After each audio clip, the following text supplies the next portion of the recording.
ఎప్పుడు మీరే గెలుస్తారండి సార్? మేధావులు అలాగే గెలుస్తారా? ఒరేయ్, సరే గాని మీ అందరికి టెస్ట్ పెడతాను. అలాగే సార్. దాంట్లో గెలిచినోడు నా తర్వాత మేధావని ప్రూవ్ అవుతుంది. ఓకే, ఈ కాయిన్ కరుగుతుందా కరగదా? కరగదండి. కరుగుతే మీరెందుకు వేస్తారు?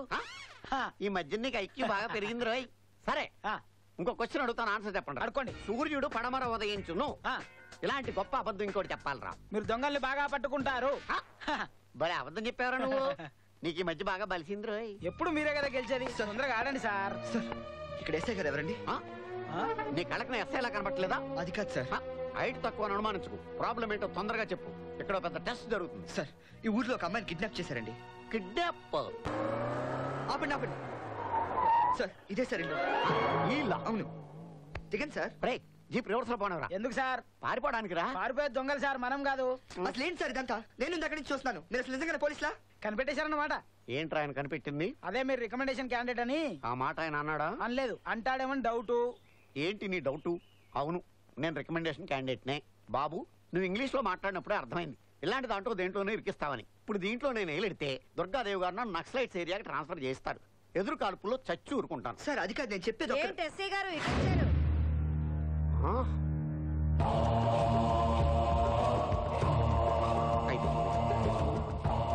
అమ్మగారు అమ్మగారు అమ్మగారు అమ్మగారు అమ్మగారు అదేనండి, బండి ట్రబుల్ ఇస్తేను. ఏంటండి, ఎందుకు అలా చూసి అలా కంగారు పడిపోతున్నారు? కిడ్నాప్ చేసింది ఈవిడే. కిడ్నాపా? ఎవరు బాబు నువ్వు? నేను ఎవరా? కనీసం చంద్ర అంటే ఎవరో తెలుసా? చందన ఎవరు బాబు?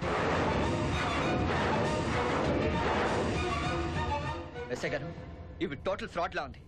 చంద్రని అమ్మని స్విట్జర్లాండ్ నుంచి ఇండియా తీసుకొచ్చి ఆవిడకి అప్పు చెప్తే నాకు 10 లక్షలు ఇస్తానండి. నేను చంద్రని తీసుకొచ్చి ఎస్ఐ గారు, మీకేమనిపిస్తుందో గానీ నాకు మాత్రం పాపం తను పిచ్చాసుపత్రి నుంచి పారిపోయి వచ్చాడేమో అని అనిపిస్తుంది. మీకు అలా అనిపిస్తే నాకు కూడా అలాగే అనిపిస్తుంది అమ్మగారు. సార్, ఇప్పుడు అమ్మ ఇంట్లోనే ఉంది. మీరు కావాలంటే వెళ్ళి వెతకండి. దొరకపోతే అప్పుడు నేను నిజంగానే పిచ్చాడని ఒప్పుకుంటాను. Please sir. అంత ఖచ్చితంగా చెప్తున్నాడు. మీరు లోపలికెళ్ళి వెతకండి. ఆ అబ్బాయిని కూడా తీసుకెళ్ళండి. ఎందుకండి అమ్మగారు? అది పర్వాలేదండి, భలేవారే. వెళ్ళండి బాబు, నువ్వు వెళ్ళు. సరే, మీ ఇష్టం అమ్మ. నువ్వు వెళ్ళవా? వెళ్ళు బాబు, వెళ్ళు. నువ్వు కూడా వెళ్ళరా? సరే సరే. చంద్ర,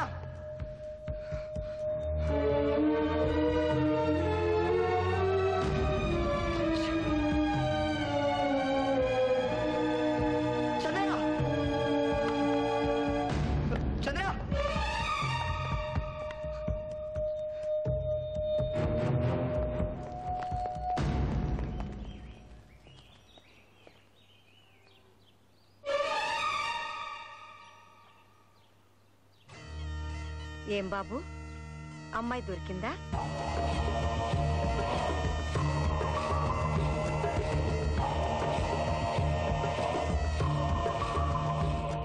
సార్, ఎస్ఐ గారు, కావాలంటే ఆవిడ నాన్నగారిని అడగండి. నేను డబ్బులు తీసుకున్నప్పుడు ఆయన ఉన్నారు. ఏమండి, మీరని చెప్పండి. వాడా? వాడు పాలేరు.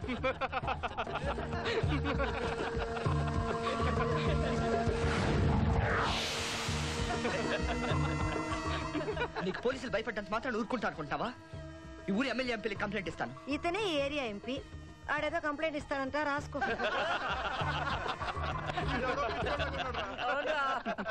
చందన కోసం నన్ను పావులా వాడుకున్నావు కదా. తను లేకుండా ఇక్కడి నుంచి వెళ్ళం దొరకదేవి. ఇంతవరకు ఎవ్వడు నన్ను పేరు పెట్టి పిలవలేదురా. నువ్వు నన్ను పేరు పెట్టి పిలుస్తావా? తమ్ముడు,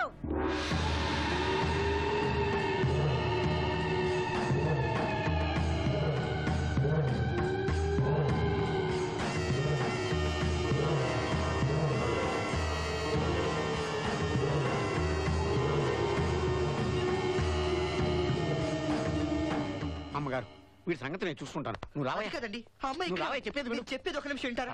సార్, అది కాదు, అమ్మాయి ఇక్కడ ఎక్కడ ఉందండి. పదవయ్య, నా మాట విను. సార్ ప్లీజ్ సార్, నా మాట నమ్మండి. ఆ దుర్గాదేవి చందన్ ఇక్కడ ఎక్కడో దాచుంటుంది.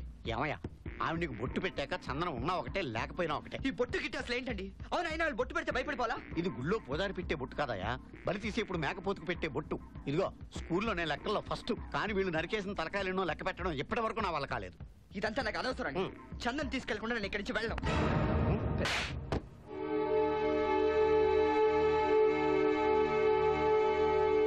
వాళ్ళ గురించి నీకేం తెలుసని రా వెళ్ళి వాళ్ళతో గొడవ పడ్డావు?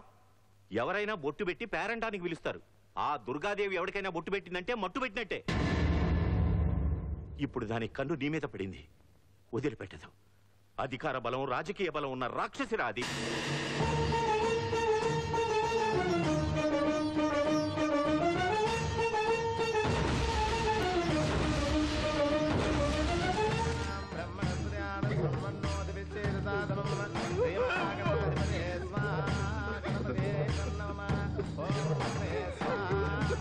ఆహా, పెళ్లి ఎంత కత్తుల పండుగ జరుగుతోందిరా. ఇలాంటి పెళ్లి ఎప్పుడని చూసారా? నేను చూడాలి. ఇప్పుడు చూడు. ఏడ్చా అంటే చంపేస్తా. అమ్మా, నీ కాలు పట్టుకుంటానమ్మా. నా కూతుర్ని వదిలేయండి అమ్మా. రేపు దాని పెళ్ళమ్మా. దాని బ్రతుకు నాశనం చేయకండి అమ్మా. అదిష్టాన్ని అన్యాయం అంటావేంటయ్యా? రేపు ఎవరితోనో జరగబోయే పెళ్లి ఈ రోజు నా కొడుకుతో జరుగుతోంది. సంతోషించు. ఎంత ముచ్చటగా ఉన్నారు కదా ఇద్దరు. అటు చూడు, ఎడొక అటు చూడు. అంత దూలగా ఉంటే రేపు ఇంకోటితో చేసుకోండి. నువ్వు మనిషివా పసువారా? నిన్ను నరికేస్తాను. అయినా నా కొడుకేం తక్కువే. నా బంగారు కొండ కన్నా అందగాన్ని నువ్వు తేగలవా? ఎంత మందిని అడ్డంగా నరికినా పెళ్ళని మాత్రం బాగా చూసుకుంటాడే. సార్ నా మాట సార్ సార్ సార్ ఈ ఊరికి మీరు కొత్త. విషయాలు మీకు తెలీదు. ఆ దుర్గాదేవి చాలా పవర్ఫుల్. ఆవిడతో పెట్టుకుంటే చాలా డేంజర్ సార్. నా మాట అయితే ఏం చేస్తుంది? పోస్ట్ పిక్ ఇస్తుందా? పోస్ట్ పోతే పోస్ట్ ఆఫీస్ ముందు ఖాళీ కవర్లు అమ్ముకు బతకొచ్చు సార్. ఆవిడతో పెట్టుకుంటే ప్రాణాలే పోతాయి. మిస్టర్ రాజా, మొన్న బస్ స్టాండ్ లో జరిగిన మధ్య నువ్వే చేసావని సాక్ష్యం నా దగ్గర ఉంది. ఇదిగో అరెస్ట్ వారెంట్. వచ్చి జీపెక్కు. ఎవడ్రా మాకు వ్యతిరేకంగా సాక్ష్యం చెప్పింది? చెప్పండి, చెప్పండ్రా.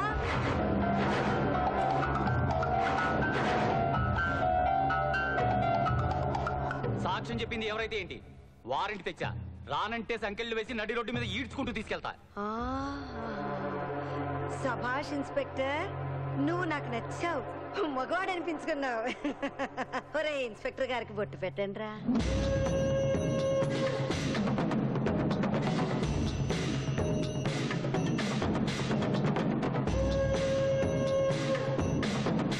అమ్మగారు, ఆ సాక్ష్యం చెప్పింది సిద్ధప్ప నాయుడు గారు.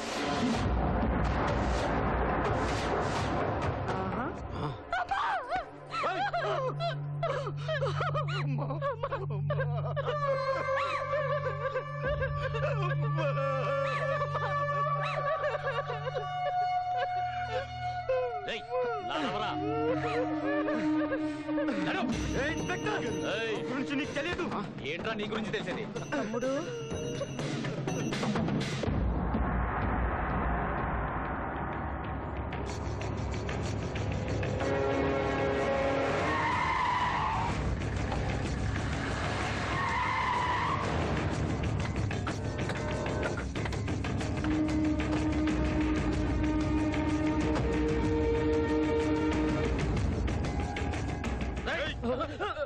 తమ్ముడు,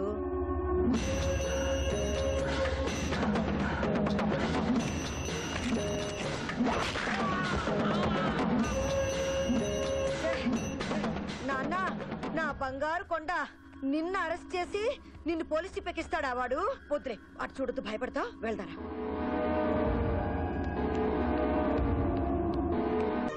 బాగా చదువుతున్నారా? జానకి, కారు వచ్చిందేమో చూడు. ఇప్పటికి 3 సార్లు చెప్పారు, 3 సార్లు వెళ్ళొచ్చాను. ఇంకా రాలేదు. వస్తారులేండి.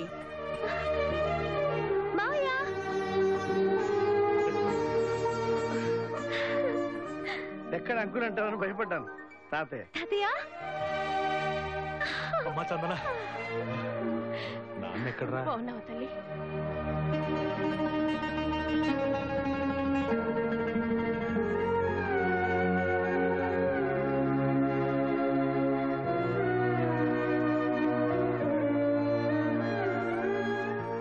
నమస్కారం అండి.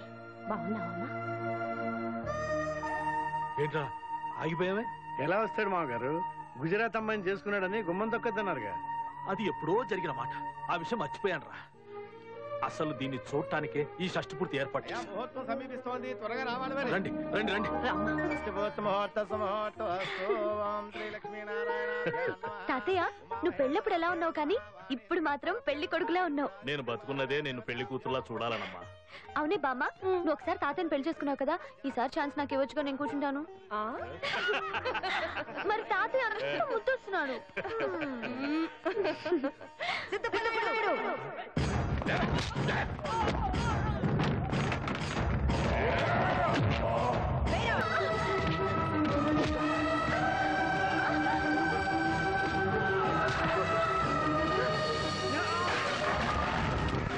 ఆ రోజు జరిగిన గొడవల్లో చందన తల్లిదండ్రులు నానమ్మ చనిపోయారు.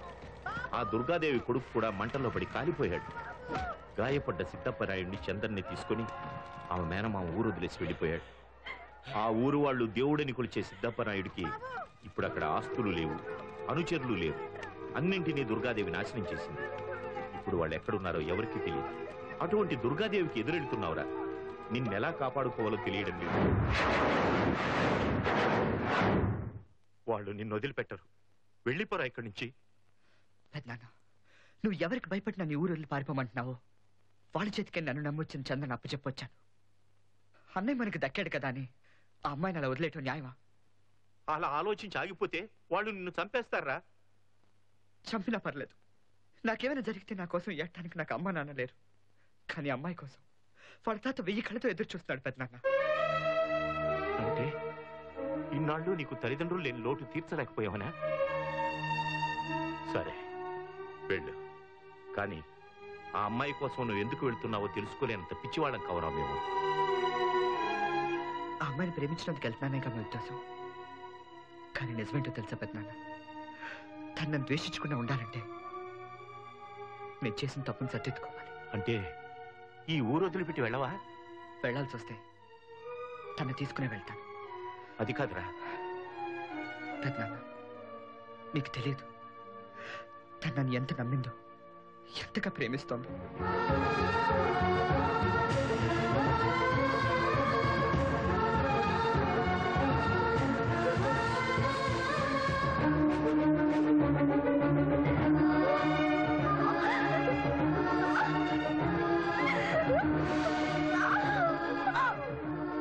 ఏమా లవ్వా?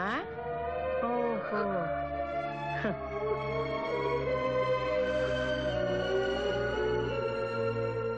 అంత పడిపోయావు వాడికి?